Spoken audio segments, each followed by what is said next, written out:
तो अमेरिका से यूक्रेन को जल्द F-16 फाइटर जेट मिल सकता है। बाइडेन प्रशासन ने यूरोप के अपने सहयोगियों को इस बात के संकेत जारी कर दिए थे। देखिए, काफी लंबा वक्त हो चुका है और ऐसे में दोनों देशों के बीच में एक बार फिर से नया एपिक सेंटर जो है क्राइमिया को लेकर बनता हुआ दिखाई दे रहा है। लेकिन अपने अपने दावे दोनों ही देश के राष्ट्रपति करते हुए नजर आ रहे हैं। अमेरिका को कादिरोव की तरफ से बड़ी धमकी यहां पर दी गई है। यूएस के टैंकों को नष्ट करने की चेतावनी सीधे तौर पर। तो देखिए, पुतिन कब तक यूक्रेन पर कब्जा कर सकते हैं, ये बात सिर्फ कादिरोव की ग्राउंड रिपोर्ट ही बता सकती है। कादिरोव ने अब यूक्रेन के सबसे बड़े सप्लायर अमेरिका को लेकर एक बहुत बड़ा दावा किया है। कादिरोव कह रहे हैं कि वो रूस के पुराने टैंक से अमेरिका के सबसे आधुनिक टैंक का शिकार करेगा। लेकिन इन सब के बीच में सवाल ये है कि क्या कादिरोव शेखी बगा रहा है या वाकई ऐसा मुमकिन है।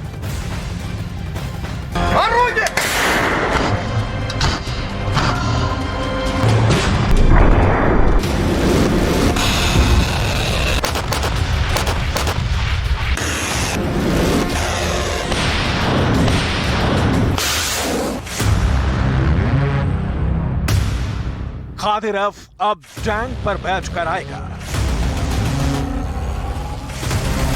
कादिरोव अब टैंक पर बैठकर कीव पर हमला करेगा।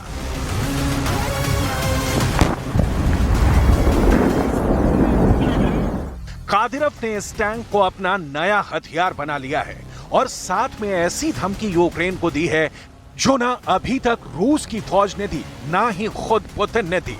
पुतिन के सबसे भरोसेमंद कमांडर कादिरोव ने ऐसा ऐलान कर दिया है जिससे ज़ेलेंस्की से ज्यादा बाइडेन दहशत में आ जाएंगे।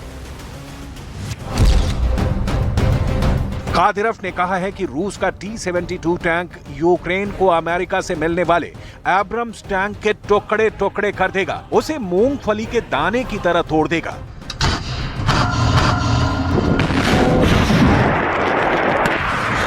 ये बहुत सीधी वार्निंग है जिसमें गोलों की ताकत से ज्यादा माइंड गेम वाला हमला किया गया है। कादिरोव चेतावनी दे रहा है कि अब गोलियों से नहीं, गोलों से हमले करेगा और अब राइफल या मशीन गन नहीं, टैंक के गोले फायर किए जाएंगे। यानी पुतिन का सबसे खतरनाक कमांडर अब अपने बाजुओं से ज्यादा दिमाग का इस्तेमाल कर रहा है और वो भी अमेरिका को डराने के लिए। कादिरोव का ये वीडियो इस वक्त पूरे यूरोप, खासकर नेटो देशों में वायरल हो रहा है। टैंक पर सवार कादिरोव पूरे यूक्रेन को कुचलना चाहता है। कादिरोव अब ज़ेलेंस्की की फौज को इसी टैंक पर बैठकर रौंद देना चाहता है, ठीक वैसे ही जैसे पुतिन ने मारियोपोल में यूक्रेन को हराया है और जैसे बखमूत में रूस की फौज ने ज़ेलेंस्की की पोजीशन को तबाह की है। कादिरोव बता रहा है कि रूस का T-72 जो एक दूसरी पीढ़ी का टैंक है, वो अमेरिका के बहुत ही आधुनिक तीसरी पीढ़ी के एब्रम्स टैंक को तबाह कर देगा। कादिरोव की वार्निंग को मजाक समझा जाए या फिर वाकई बाइडेन के टैंक के लिए डरने की बड़ी वजह है। रमजान कादिरोव दावा कर रहा है कि अब T-72 का आधुनिक वर्जन ज़ेलेंस्की को मिलने वाले विदेशी टैंकों को खिलौने की तरह तोड़कर रख देगा। कादिरोव का ये बयान ऐसे वक्त में आया है जब अमेरिका ने ऐलान किया है कि यूक्रेन के सैनिकों को एब्रम्स टैंक पर जल्दी ट्रेनिंग देना शुरू कर दिया जाएगा और इसके लिए अमेरिका ने अपने 31 एब्रम टैंक जर्मनी पहुंचा दिए हैं, जहां यूक्रेन के सैनिकों को उन पर प्रशिक्षण दिया जाएगा। Can confirm that the 31 M1 Abrams training tanks have arrived at Grafenwehr, Germany, in preparation for subsequent training of Ukrainian tank crews.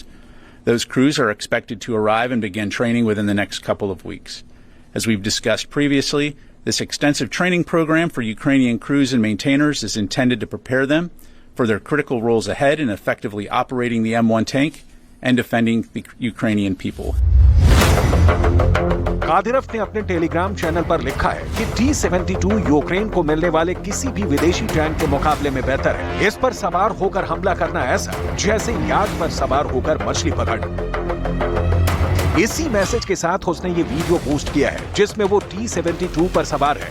Kadyrov ने कहा है कि वो इसी टैंक पर बैठकर राजधानी कीव में दाखिल होगा और फिर यूक्रेन की फौज को हराकर अमेरिका से मिले एब्रम्स टैंक को मूंगफली की तरह तोड़कर रख देगा।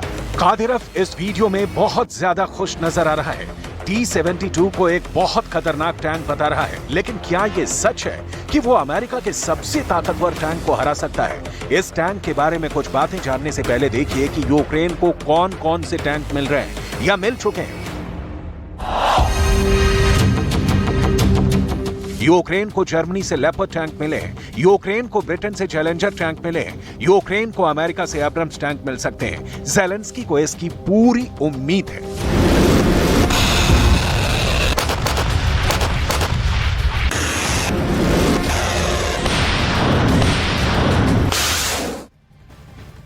और अब इन 3 टैंकों में रमजान कादिरोव ने सबसे बड़ी धमकी अमेरिका के टैंक को दी है। दरअसल ये टैंक जर्मनी पहुंच चुका है और कुछ महीनों की ट्रेनिंग के बाद क्या ये टैंक यूक्रेन भी पहुंच सकता है?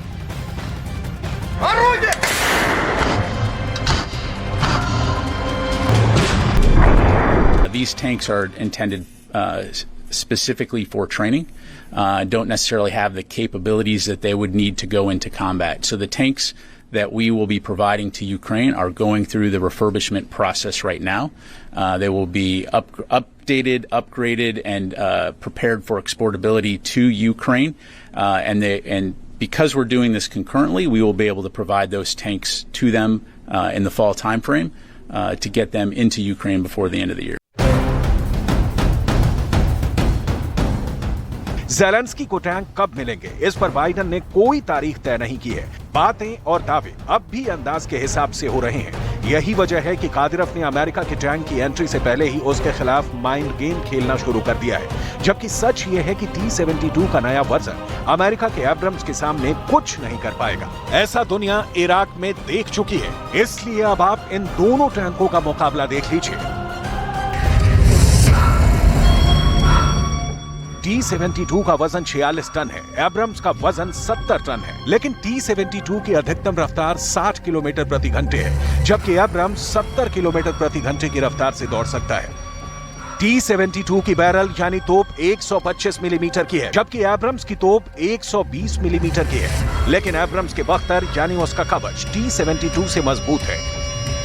एब्रम्स में लगा ट्रॉफी सिस्टम उसे दुश्मन के हमले से बचा लेता है, जबकि T-72 में ऐसा नहीं है। एब्रम्स जेट फ्यूल से चलता है, जबकि T-72 को डीजल ईंधन चाहिए। बस यही बात है जिसे लेकर अमेरिका यूक्रेन को यह टैंक देने में ज्यादा जल्दी नहीं दिखा रहा, क्योंकि युद्ध में अगर इस टैंक को जेट फ्यूल नहीं मिला तो ये लोहे का टुकड़ा बनकर रह जाएगा और फिर पुतिन का कोई भी टैंक इस पर आराम से निशाना लगाकर इसे खत्म कर सकता है। Particular tanks, certainly a key aspect of the training will be maintenance and sustainment of that capability. You've heard us talk about the fact that the M1 is a complex machine that requires a lot of maintenance to sustain it, keep it operating, so that will be crucial, which is why we're doing the training in stride with the actual refurbishment of the tanks. So that अपने घोड़े ज़ाज़ू को आजाद कराने के लिए फिरौती चुकानी पड़ी, यानी जो कमांडर पुतिन का सबसे खतरनाक योद्धा माना जाता है, नाटो ने उसे ब्लैकमेल करके उससे भी फिरौती वसूल ली। ये बात कादिरोव से ज्यादा पुतिन के लिए शर्मनाक कही जाएगी। कादिरोव ने अपने घोड़े ज़ाज़ू को नाटो के चंगुल से छुड़ा तो लिया, लेकिन अब उसे फिर डर सता रहा है कि ज़ाज़ू नहीं तो उसकी किसी और प्यारी चीज के खिलाफ नाटो साजिश रचने वाला है। 16 साल के ज़ाज़ू को चेक गणराज्य के एक गांव से इसी वर्ष मार्च में चुरा लिया गया था। इसके बाद कादिरोव ने ज़ेलेंस्की की खुफिया एजेंसी से संपर्क किया और फिर 15 लाख रुपए की फिरौती की डिमांड हुई।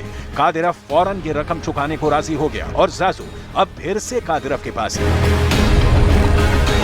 ज़ाज़ू को कादिरोव ने 2012 में खरीदा था। कादिरोव को घुड़सवारी का शौक है, लेकिन यूक्रेन में जब उसके खिलाफ प्रतिबंध लगे तो ज़ाज़ू भी इसकी चपेट में आ गया और फिर उसे चेक गणराज्य में एक जगह बंद करके रख दिया गया। अब ये घोड़ा फिर से कादिरोव के पास है, लेकिन अब बड़ी खबर ये है कि कादिरोव अब टैंक पर सवार हो चुका है और उसका टारगेट कोई घुड़सवारी का मुकाबला नहीं बल्कि यूक्रेन की राजधानी कीव है।